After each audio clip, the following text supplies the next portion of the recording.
2016년 중국 안후이성 허페이의 허허 벌판, 여기 공장 하나가 들어섭니다. 이름은 CXMT, 창신 메모리. 자본금도 기술도 인력도 없습니다. 업계는 3년 안에 사라질 회사라며 비웃었죠. 그로부터 10년, 이 회사가 만든 D램이 애플의 아이폰에 들어갈지도 모릅니다. 애플이 중국산 D램 탑재를 검토 중이라는 소식, 공급 후보는 CXMT. 삼성전자와 SK하이닉스, 마이크론, 이 세 개의 거인만 지켜온 성역에 낯선 이름이 비집고 들어온 겁니다. 부품 하나까지 지독하게 검증하는 애플이 중국 부품을 시험대에 올렸다는 것, 그 자체로 시장은 술렁였습니다. 그런데 이상합니다. CXMT는 불과 몇 년 전까지 곧 무너질 시한부 기업이었기 때문이죠. 장비는 막혔고 기술은 부족했고 적자는 눈덩이였습니다. 이 유령 기업은 어떻게 여기까지 왔을까요? 그리고 왜 이재용 회장은 내부 회의에서 이 이름을 직접 꺼내며 위기감을 드러냈을까요? 망해야 정상인 기업이 망하지 않고 여기까지 왔습니다. 그렇다면 우리가 물어야 할 질문은 하나. 이 회사 대체 무슨 수를 쓴 걸까? 오늘 우리가 열어볼 블랙박스, 사라져야 할 기업이 10년 안에 한국의 턱 밑까지 쫓아온 이야기입니다.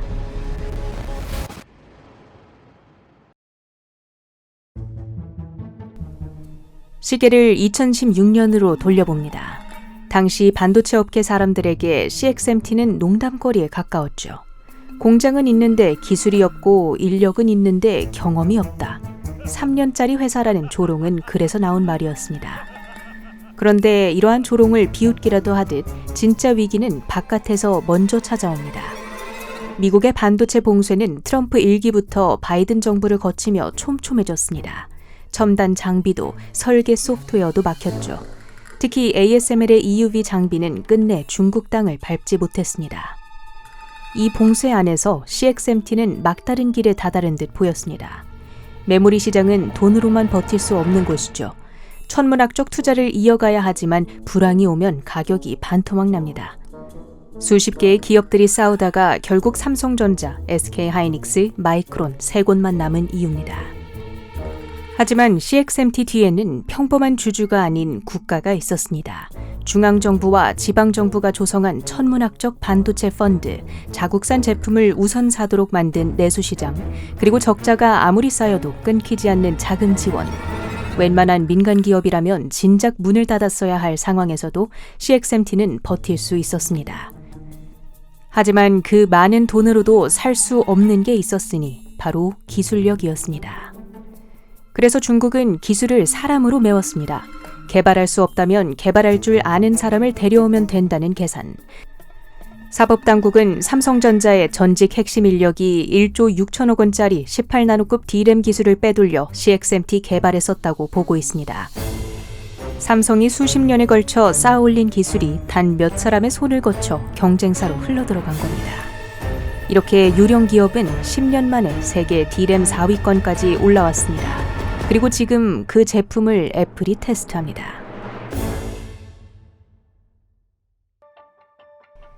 애플이 창신의 반도체를 테스트한다는 소식에 다들 놀랐습니다.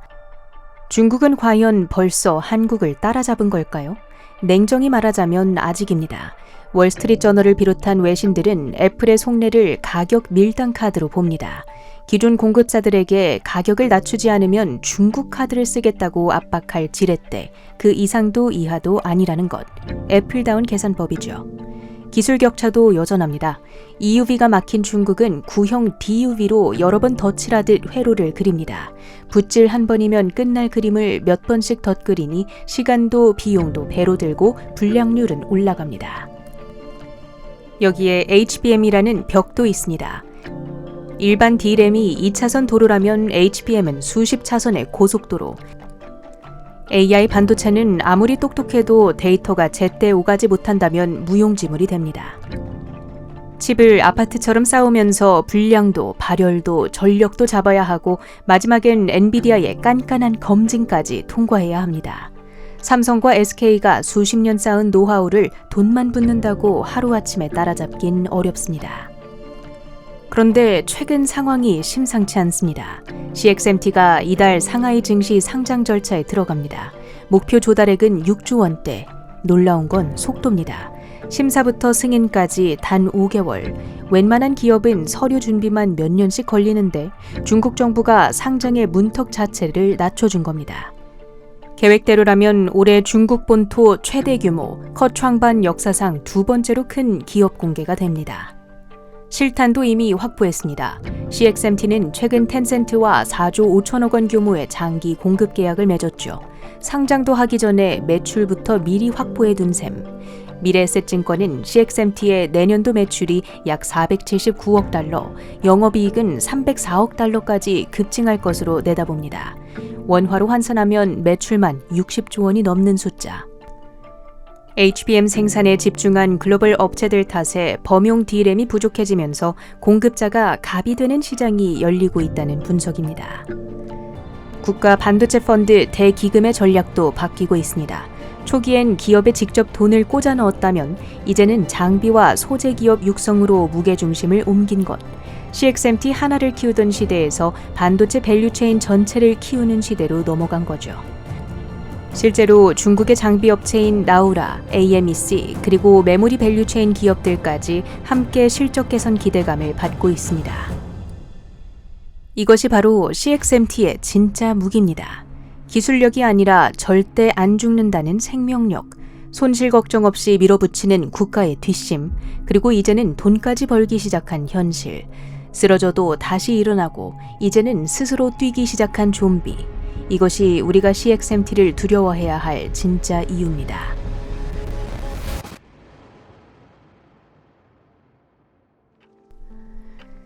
역설적으로 CXMT의 등장은 한국의 진짜 실력을 증명하는 계기이기도 합니다. 범용 D램은 찍어낼 수 있어도 고성능 AI 메모리는 공장만 짓는다고 되는 영역이 아니기 때문이죠. 서울대학교 신재영 교수는 로이터와의 인터뷰에서 막대한 투자가 필요한 반도체 산업에서 후발주자가 선두를 따라잡기란 거의 불가능하다며 SK하이닉스가 판을 뒤집은 힘도 결국 HBM이었다고 지적했죠. 실제로 하이닉스는 HBM 시장을 선도하며 엔비디아 공급망의 핵심이 됐고 삼성전자는 D램, 낸드, 파운드리, 패키징을 한 회사 안에서 모두 다루는 유일무이한 종합 반도체 기업입니다. 공장 규모를 늘리는 것과 수십 년 쌓인 기술과 신뢰는 전혀 다른 차원이죠. 돈으로 시간을 살 수는 있어도 경험까지 살 수는 없다는 뜻입니다. 그런데도 안심할 수 없는 건 속도 때문. 전문가들이 추산한 한국과 중국의 HBM 격차 불과 3년입니다. 지금까지 한국이 버틴 건 미국의 대중국 규제라는 방어막 덕이 컸습니다. 하지만 제재는 시간을 벌어줄 뿐 실력을 대신 만들어주지는 않습니다. 방어막이 흔들릴 때 우리를 지킬 무기는 결국 압도적인 기술뿐. 이재용 회장이 내부 회의에서 CXMT의 추격이 무섭다는 취지의 발언을 했다고 전해지는 것도 이런 이유에서입니다. 메모리 가격이 오르면 삼성과 SK가 돈을 벌지만 CXMT 역시 똑같이 현금을 법니다.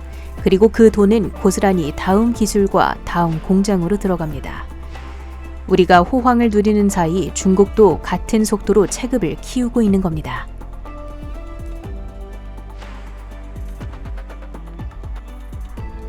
(2016년) 아무것도 없는 허허 벌판에서 시작된 회사.